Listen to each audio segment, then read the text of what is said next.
Yo guys, tingnan mo nga naman guys, saging lang tsaka yung spinach isang balot, tapos 4 liters na gatas, tapos may tax, total $16.25. O convert mo sa pesos guys, pagpalagay natin 40 pesos per $1 Canadian dollar, 16.25 times 40, something like 650 pesos. Itong tatlong to lang to, 650 pesos na yun. Tang inox naman, oo. Kaya yun, kahit sumasahod ka dito ng, pag kinonvert mo sa Philippine peso, 100,000 pesos ang inabot per month, yung ginagastos mo naman yun 650 pesos na nga yung tatlong yun lang. Kaya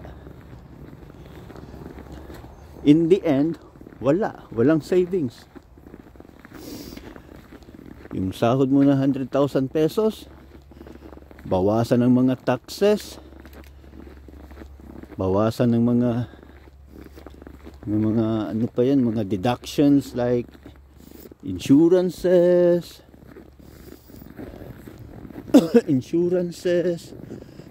etc.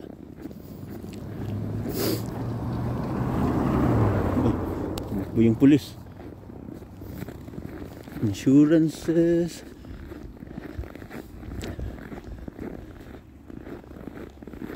mga CPP, mga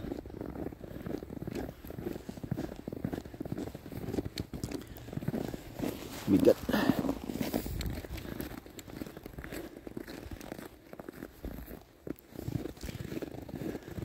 Sa 100,000 pesos mo na yan, ang matitake home mo na lang siguro nasa 70,000 pesos na lang or 65,000 pesos. Tapos bayaran pa sa bahay, mortgage, sasakyan, tubig, kuryente, pagkain. Actually kulang pa. Oo, totoo yan, kulang pa. Kaya dumidiskarte na lang ang mga Pinoy dito, like para may pang-uwi ng Pilipinas, para may pamasahe, yun, nagsa-sideline ang iba para lang may pamasahe pang-uwi. Kung hindi ka magsa-sideline, hindi ka talaga makaka-uwi. Yung kinikita mo dito kulang pa sa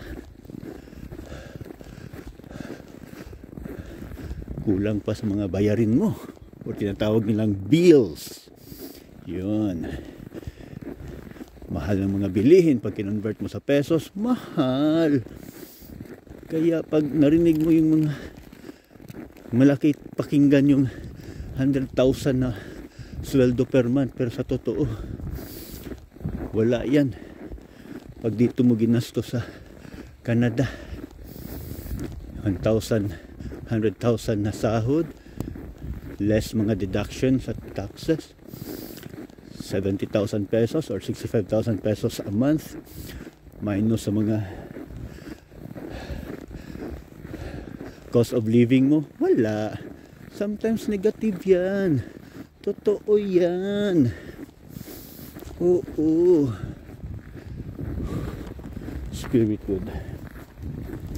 2025 February 1. Huhu. Lakad lang tayo guys. Uy, mga bata naglalaro.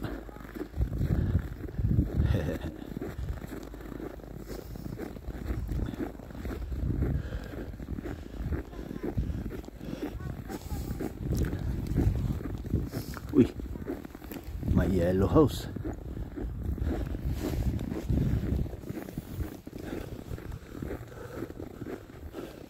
Our yellow house.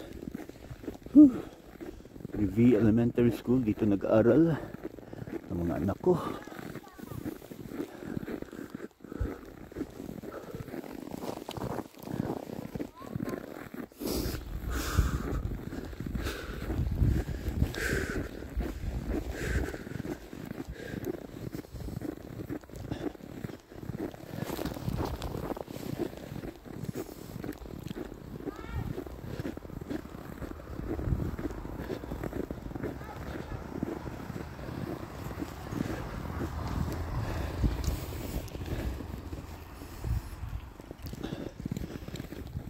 Okay, daan sa back door.